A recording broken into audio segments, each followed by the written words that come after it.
Hey, y'all, come look at this.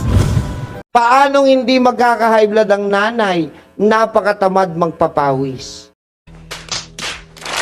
Eh yung anak niya, idol si nanay. Yeah, boy. Hoy, mga parents, dumarating sa edad na mga bata na iniidolo mga magulang.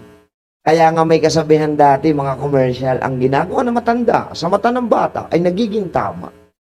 Okay. Naalala niyo yan? Sasabi ng bata, idol ko yung nanay ko.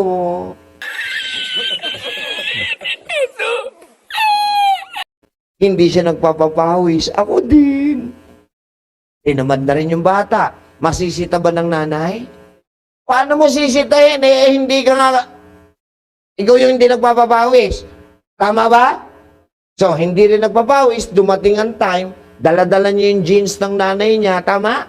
Na may high blood. Nagkaroon din siyang high blood. Tanong, lahi ba nila may high blood?